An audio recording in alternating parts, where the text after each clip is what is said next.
올 한 해 우리 모든 성도님들, 하나님께서 우리 성도님들을 위해서 준비하신 크신 복을 많이 받으시길 간절히 바랍니다. 제가 오늘 명절 스트레스에 대한 말씀을 좀 준비했습니다.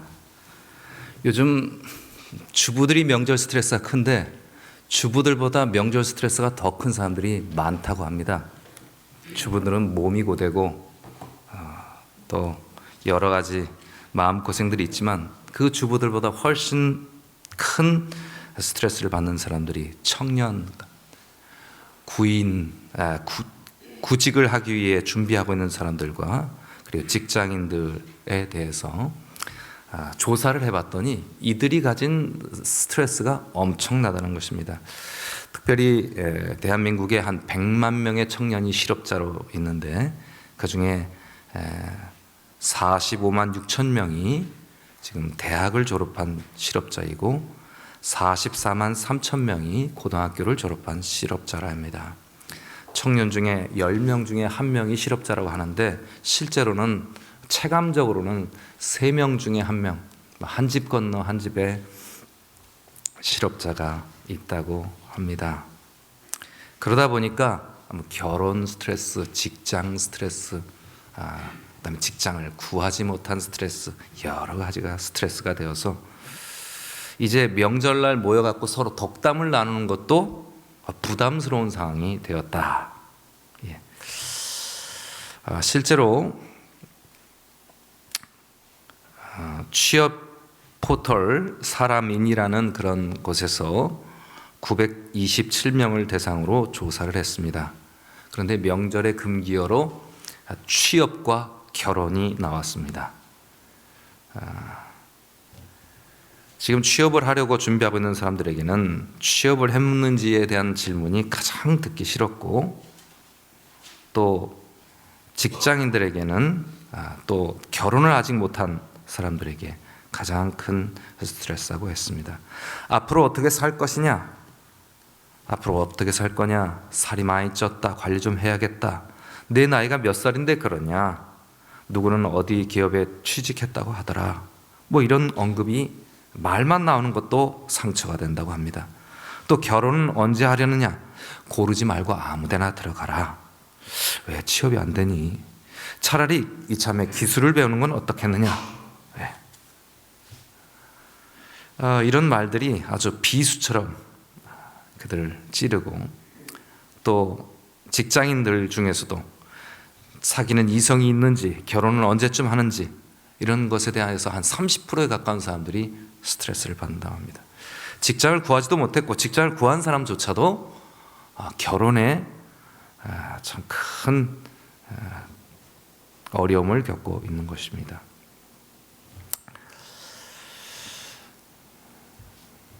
그래서 정신건강의학과 전문의, 정신과 의사가 이렇게 말합니다. 강병원이라는 사람이 명절 스트레스의 대부분은 관계의 소중함을 모르는 데서 시작된다. 우리 관계의 소중한 것을 모르는 데서 명절 스트레스가 시작된다. 우리 성도님들에게 오늘 우리가 귀담아야 할 말씀을 합니다. 오랜 세월 쌓아올린 가족의 정이, 수십 년 쌓여진 이 가족의 정도, 서툰 말 한마디에 한순간에 그 정이 무너질 수도 있다. 오늘 우리 성도님들, 우리의 말 한마디가, 우리의 서툰 말 한마디가 수십 년 가족의 정을 한꺼번에 무너뜨릴 수도 있다. 말 한마디가 어떻게 이렇게 큰 상처를 줄까요? 그만큼 사람들이 가진 상처가 클 수 있기 때문에 그렇습니다. 그래서 실제로 이 927명이 질문을 했는데 52.8%가 이 말로 상처를 받은 적이 많았다고 말했고요. 그 다음에 47%가 920명 중에 한 450명이 그것 때문에 명절에 또 가족 모임에 안 갔다라는 얘기를 하는 사람들이 많습니다. 오늘 저는 명절에 가족에게 돌아가지 못한 사람들에게 좀 주목하고 싶습니다. 상처받은 사람들입니다. 명절 스트레스는 우리나라만 있을까요? 아니요. 예수님의 당시에 예수님도 명절 스트레스를 겪으셨습니다.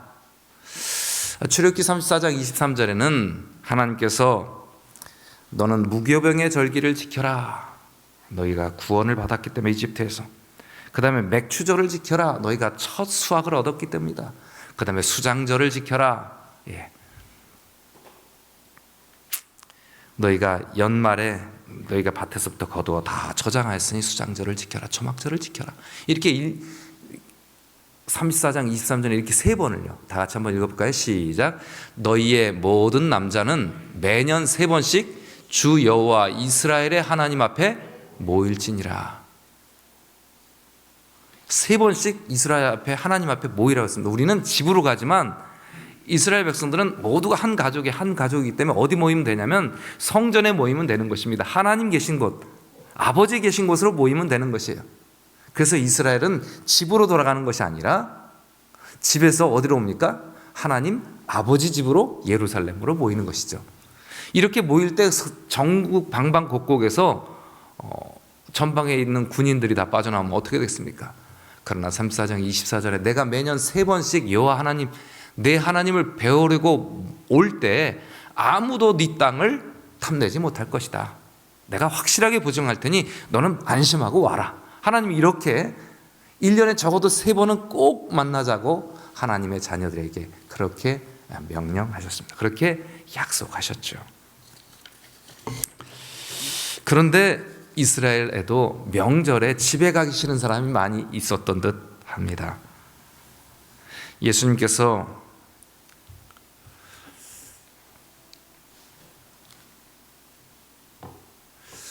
이스라엘의 세 번째 절기는 저 맨 앞에 있는 맨 첫 줄이요. 이 첫 줄이 유월절입니다. 유월절은 4월 10일이고요. 그다음에 그 다음 날부터 유월절 다음 날부터 50일 지난 49일 지나서 5월 30일 이게 이제 맨 아래 칸이 2017년도입니다. 4월 10일이 올해 유월절이고요. 그다음에 이스라엘에서 5월 30일이면 우리나라는 올해 5월 30일이 단오날인데 그때가 오순절입니다. 그때 이제 첫 보리 이삭을 수확해 갖고 이제 수확을 기쁨을 나누는 날입니다. 그다음에 나팔절은 이제 대속죄일 전에 대속죄일이 가까웠다는 걸 알리는 것이고요. 네 번째 그게 9월 20일이고요. 올해. 그다음에 9월 29일이 대속죄일이고요.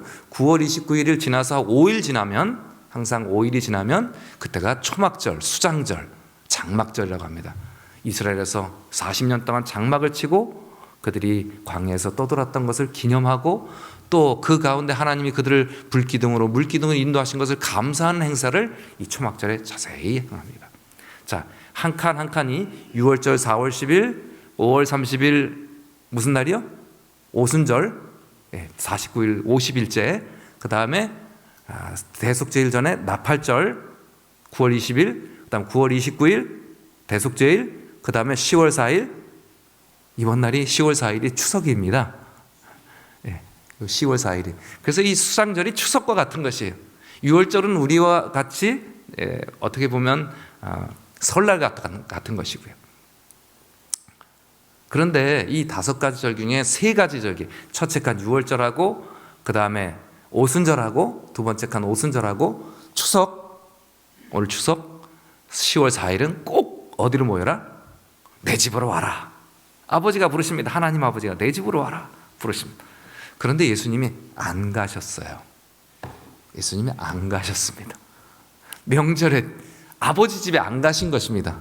다른 누구도 아닌 내 아버지 집에 어렸을 때부터 12살 때부터 가셨던 예수님이 그때 안 가신 것입니다. 그 후에 예수께서 갈릴리에 다니시고 7장 1절이죠.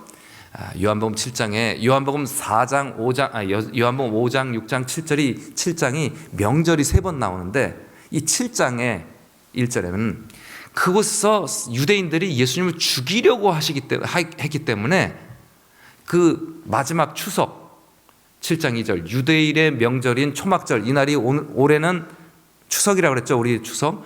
이 추석 명절과 가까운 이 추수의 감사절인 초막절에 안 갔습니다. 유대인의 명절인 초막절이 가까운지라. 그 형제들이 말합니다. 당신이 행하는 일을 제자들도 보게 여기를 떠나셔서 유대로 가소서. 예루살렘 하나님 아버지 집으로 모든 사람이 모이는 명절에 모이는 그곳에 가서서 스스로 나타나기를 구하면서 묻혀서 일하는 사람이 없나니 이 일을 행하려고 하거든 자신을 세상에 나타내소서 하니 이는 그 형제들까지도 예수를 믿지 아니함이라라. 이 예수님 말씀하십니다. 내 때는 아직 이르지 않았거니와 너희 때는 늘 준비되어 있으니 세상이 너희를 미워하지 않고 나를 미워하니 내가 세상에게 그들의 악한 것을 드러내기 때문에 세상이 날 미워한다. 자, 빨간 절입니다. 7장 8절. 너희는 명절에 어떻게 해라? 너희는 올라가라. 난 내 때가 아직 안 돼서 나 아직 올라가지 아니하겠나. 이 말씀하시고 예수님이 어디에 계십니까? 그대로 갈릴리에 머물러 계셨습니다. 예수님도 명절 스트레스가 엄청나셨어요. 사람들은 스트레스 받는 금기어의 말을 듣는 순간 그것으로 비수가 꽂히지만 예수님께는 사실 제대로 그냥 비수가 꽂힐 만한 상황이 있었습니다. 예수님은 마음에 상처를 받는 것이 아니라 죽음을 무릅써야만 하는 것이었습니다. 예수님의 스트레스는 오늘날 우리가 겪는 명절 스트레스는 상대가 되지 않습니다. 그럼에도 불구하고 예수님은 아버지 집에 가셔야만 하는 분입니다. 예수님은 이 초막절에 왜 그 모임을 피하셨을까요? 스트레스 때문에? 아니죠? 왜 피하셨을까? 요한복음 5장에는 명절에 베데스다 연못에 가셨다고 말합니다. 그날 안식일이었습니다. 베데스다 연못에 38년 된 병자가 있었습니다. 그 병든 자를 보시고 예수님께서 우정 일보러 가셔서 그곳에서 그를 일으키셨습니다. 많은 사람들이 그 일을 안식일에 행했다 보면 다른 날 고치지 왜 이날 고쳤느냐 하면서 예수님이 하나님의 법을 어겼다고 공회에 끌고 와서 비판하고 핍박하였습니다.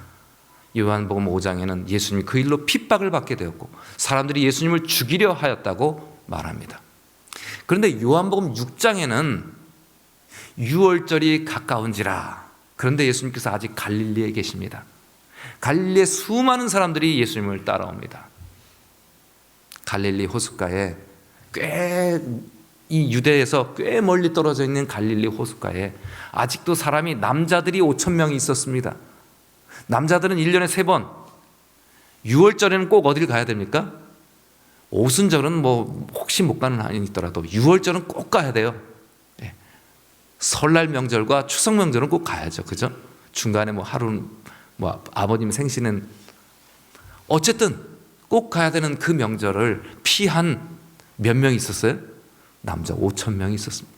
물론 이 사람들이 예수님처럼 나중에 중간에 또 가까웠으니까 나중에 올라간 사람들이 있었을지 모르지만 이하간에 예수님이 갈릴리에서 6월절을 가지 않으시고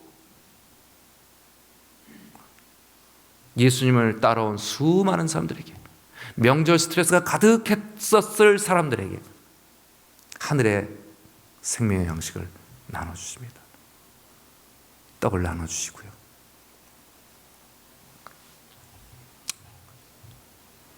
그리고 5장에서 사람들이 죽이려 하니까 그 다음 6월절에 1년인지 아니면 저 명절이 초막절이었는지 6월절이었는지 오순절인지 모르지만 하여튼 6개월이든 8개월이든 1년이든 1년 지나서 요한복음 6장 6월절에 성전에 올라가지 않으셨습니다. 아버지 집에 가지 않으셨습니다.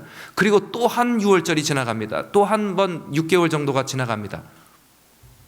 요한복음 7장에 이번에도 여전히 초막절에 명절에 아버지 집에 가지 않으신 것입니다. 초막절에 갈릴리에 그대로 머물러 계셨었습니다.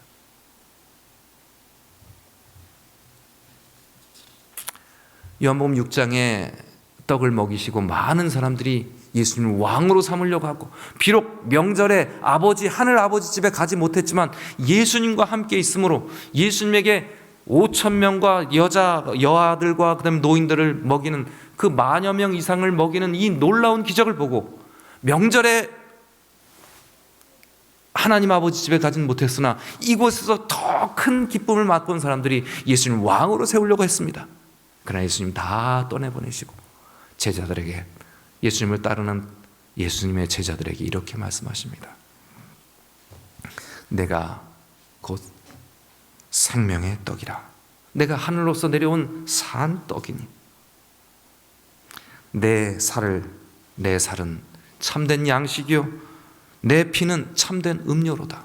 안 그래도 예수님 명절에 하나님 집에 가면 사람들이 죽이려고 하는데 그 죽이려고 하는 사람들 앞에서 그것에 대해서 예수님의 기적을 보고 마음은 고무되었지만 그러나 아직도 사람들이 예수님을 죽이려고 하는 것에 의해서 불안해하는 사람들에게 나는 하늘로서 온 산떡이다. 내 살은 참된 양식이요 내 피는 참된 음료로다. 이 살과 이 피를 먹는 자는 내가 이 너희에게 내 생명을 내어주겠노라. 이런 말씀을 하고 계시니까 예수님 정말 죽으시려나 보다 라고 생각하고 육장에 많은 사람들이 예수님 주변을 떠나버렸습니다. 그들도 같이 스트레스를 받은 것입니다. 같이 예수님과 함께 있다, 같이 상처받을까 봐 떠나갔습니다. 예수님은 그리고 나서 한 6개월 있으신 후에 초막절에 여전히 갈릴리에 머물러 계시는 것입니다.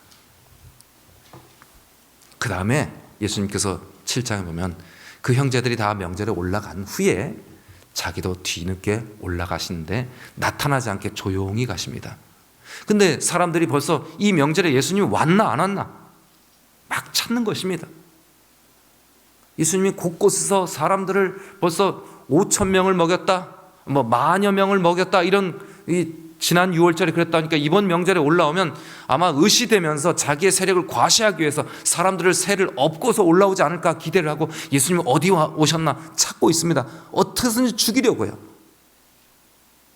12절에 보면 예수님에 대해서 무리 중에 수군거림이 많습니다. 예수님이 나타나지 않으니까 그분 지금 하나님의 명절에 모였지만 실제로는 이 자리에 참여하지 않은 예수님이 지금 모든 사람들에게 궁금합니다. 그 예수님이 좋은 사람이다, 어떤 사람은 무리를 미혹한다 말하고 있습니다. 예수님이 중간에 오셨습니다. 그리고 말씀하십니다. 초막절 끝날에, 이 초막절 끝날을 설명하기 위해서 제가 초막절에 대해서 잠깐 좀 설명을 드리길 원합니다. 초막절은 아까 말씀드린 대로 모든 추수를, 가을 추수를 마치고 대속죄일에 구원을 경험하고 하나님 앞에 구원을 기뻐하는 그런 감사의 날입니다. 수꽃이라고 말하기도 하고요. 종려나무 가지, 대추야자 열매 가지, 이렇게 부채살처럼 생긴 그 나무 가지, 그 다음에 여러 가지 이파리를 가지고, 그 다음에 천으로 삼면을 두르고 지붕을 씌워서 거기서 장막에서 예루살렘에서 이렇게 하나님 앞에 일주를 머물면서 예배를 드리고 예물을 드리고 하나님께 기도하는 시간들을 보냅니다. 그런데 이 절기의 중심 기도는 비를 구하는 기도입니다. 비를 구하는 것이에요. 하나님께서 이 한 해 동안 비를 내리셔서 우리에게 풍성한 수확을 주셔서 감사합니다. 이제 가을 곡식을 심어놓고 또 가을 밀을 뿌려놓고 그다음에 보리 씨를 뿌려놓고 하나님께서 풍성한 비를 또 내려주셔서 내년에도 풍성한 수확을 거둘 수 있도록 하나님 지켜 보호하여 주옵소서. 우리가 이 지난 연말에 말씀하신 것처럼 이 척박한 이스라엘 땅은 새초부터 새말까지, 연초부터 연말까지 하나님의 눈이 항상 지켜보시고 때를 따라 비를 내리심으로 그들을 돌보시는 땅이기 때문에 그들의 기도는 하나님이 우리를 돌아보사 우리에게 적당한 때 풍성한 비를 내려주옵소서라는 기도를 드려야만 하는 때였습니다. 그리고 그 일을 기념하고 그들을 감사하기 위해서 실라움 연못에 가서 물을 떠다가 제단에다가 제물 위에다가 물을 붓는 의식을 거행했습니다. 딴 때는 포도주를 부었지만 그날은 물을 붓는 것입니다. 그것이 뭐 광야의 때 구름 기둥을 상징한다고도 말하고요. 그 다음에 그 성전의 촛대에다 횃불을 밝히고, 그 다음에 밤에 횃불의 행진을 벌이고, 그 다음에 종려나무 가지를 하면서 그 이스라엘 사람들이 얼마나 춤을 신나게 추는지, 그는 아주 기쁘게 춤추는 날입니다. 그런 축제의 날, 모든 사람들이 기뻐하는 그 날에 예수님 참석하지 않으셨던 것입니다. 그랬다가 조용히 오셔서 이 명절 끝날에 말씀하십니다. 37절, 명절 끝날 곧 큰 날에 예수께서 서서 외쳐 이르시되 누구든지 목마르거든 내게로 와서 뭐하라? 마시라. 다 같이 38절 읽습니다. 시작. 나를 믿는 자는 성경의 이름과 같이 그 배에서 생수의 강이 흘러나오리라 하시니, 예수님을 믿는 자는 성경의 이름과 같이 그 배에서 생수의 강이 흘러나오리라. 그것이 무엇을 의미하는지 이 초대교회의 큰 부흥을 경험하고 성령의 큰 감동을 경험했던 요한은 분명히 설명을 합니다. 예수님이 그 말씀이 무슨 말씀이었는지. 이는 그를 예수님을 믿는 자들이 받을 무엇을 가리키는 것이다? 성령을 가리켜서 말씀하셨던 것이다. 나를 믿는 자는 그 배에서 생수의 강이 흘러넘치는 것처럼 성령께서 감동하셔서 그들의 삶의 모든 문제들을 해결하고 그들의 삶뿐만 아니라 그들 주변에 흘러넘치게 하고 축복이 넘치게 하고 사랑이 넘치게 하고 은혜가 넘치게 하는 그런 복을 받을 것이다. 오늘 이 새해 우리 성도님들 성령이 흘러넘치게 하시는 하나님의 축복을 크게 누리시기를 간절히 바랍니다. 예수님께 와서 마시는 자에게, 예수님을 믿음으로 예수님께 나오는 자에게 하나님께서 성령으로 말미암아 우리의 모든 문제를, 우리의 모든 스트레스를, 우리의 모든 필요들을 채우시는 은혜들을 공급하실 것이라고 하나님은 말씀하신 것입니다.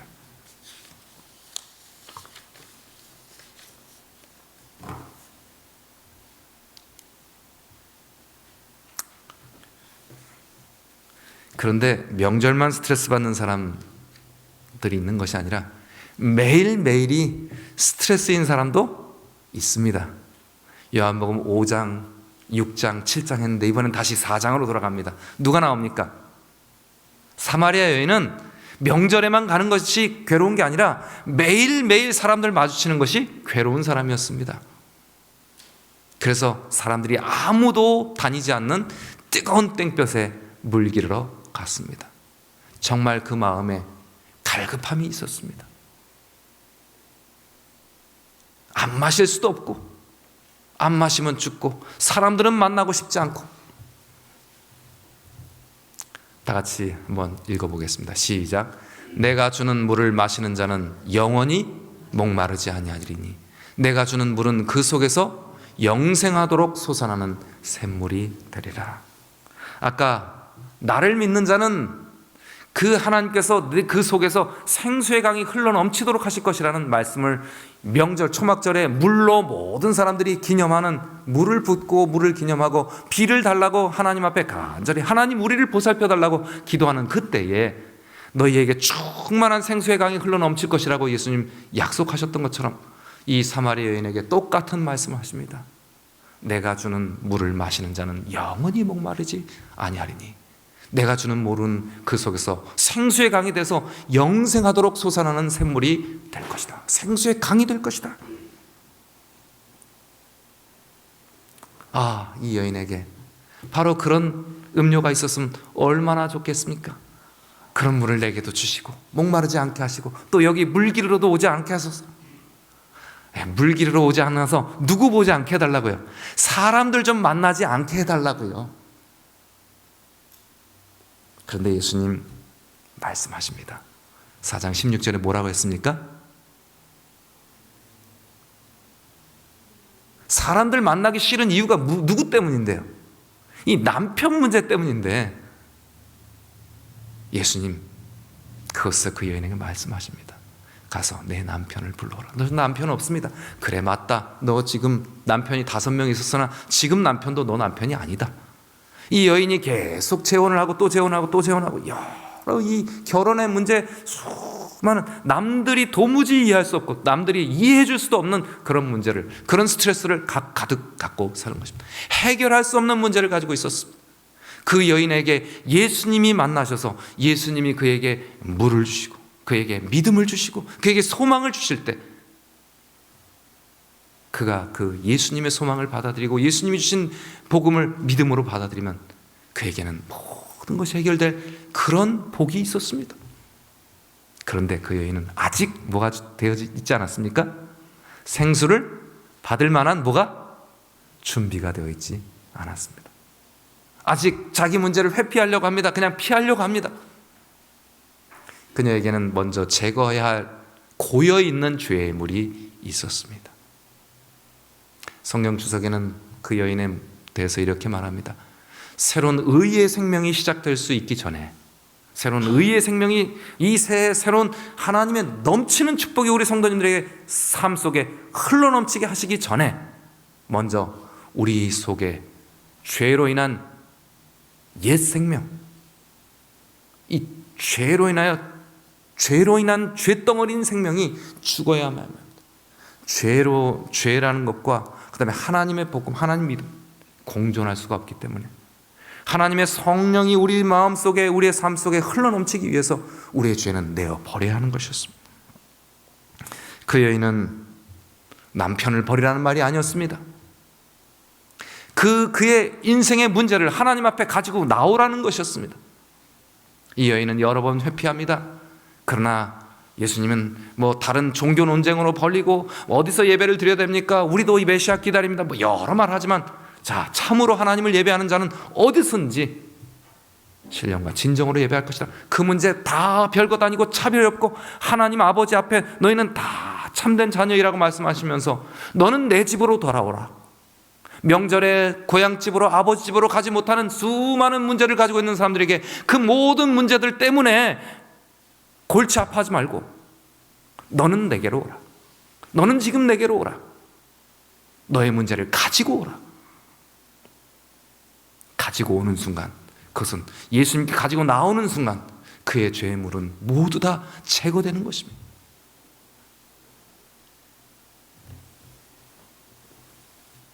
우리가 잘 아는 대로 이 여인은 예수님의 예언적인 말씀을 듣고 자기의 심중을 꿰뚫어보고 자기의 모든 문제를 다 살피시고 알고 계신 주님, 새초부터 새말까지 눈동자와 같이 우리를 살피시기 때문에 우리의 전체 삶을 다 아시는 하나님 앞에 마음을 다해 나올 수가 있었습니다. 그때 그 여인은 구원을 맛보았습니다. 그리고 요한복음 4장에는 참으로 아름다운 소식이 있죠. 그 여인이 달려가서 물동어리를 버려들고 달려가서 내가 그리스도를 만나노라. 내가 메시아를 만나노라. 동네 안에 가서 내가 구원을 맛보았노라. 그가 맛본 구원을 증거하게 되었습니다.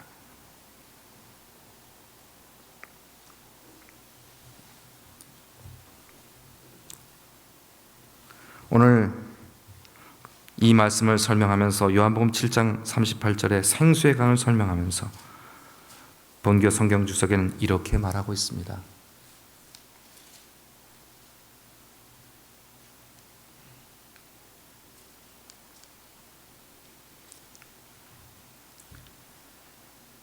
그리스도와 산 교제를 나누는 사람은 그 자신이 영적 영향력의 중심지가 된다. 우리가 예수님과 살아있는 교제를 나눌 수 있다면 우리에게 고여있는 문제들을 가지고 하나님께 나아가기가 불편한 그 문제를 가지고 다른 사람들에게 나타나기가 불편한 그 문제를 가지고 하나님 앞에 나갈 수 있다면, 그 죄의 물을 주님께 맡겨서 그것이 씻어질 수 있고 사라질 수 있다면, 그리고 그 우리를 구원하시는 사마리아인의 문제들을 다 살피시고 아시고 헤아리시면서도 그 여인을 다시 하나님 아버지 집으로 오라고 초청하시는 그 예수님 말씀을 듣고 그 구원을 경험한 사마리아 여인이 동네에 뛰어들어가서 같은 수많은 문제들을 안고 있는 사마리아 사람들에게 그리스도께 나아가자라고 초청했던 것처럼, 그리고 갈릴리 호수에 5,000명이나 되는 많은 사람들이 하나님 아버지 집으로 가는 것을 불편해했던 사람들이 생명의 떡이신 예수님께 그 양식을 공급받았던 것처럼 그들의 문제에 구원의 희망을 보았던 것처럼 우리가 우리의 삶 속에 우리의 문제들을 먼저 제거해 주시는 하나님의 은혜를 경험하고 예수님께서 주시는 생수 성령의 감동을 통하여 우리에게 이르러오는 기쁨과 구원과 소망과 재림의 확신을 가질 수 있다면, 영생의 소망을 가질 수 있다면, 영생하도록 솟아나는 그 하나님의 구원을 경험할 수 있다면 우리는 영적인 영향력에 우리 자신이 우리 주변에 영적인 영향력을 발휘하는 중심지가 될 수 있다고요. 생수의 강은 그냥 머물러 있지 않고 계속 솟아날 것이고요. 우리 주변에 미칠 것이라고요. 명절 스트레스뿐만 아니라 매일매일이 스트레스인 이 세상 사람들, 스트레스가 가득한 이 세상 사람들, 그 사람들에게 영향력을 끼칠 수 있는 그런 중심지가 내 자신이 될 수 있다고 말씀하는 것입니다. 그리스도와 살아있는 교제를 나누는 사람들,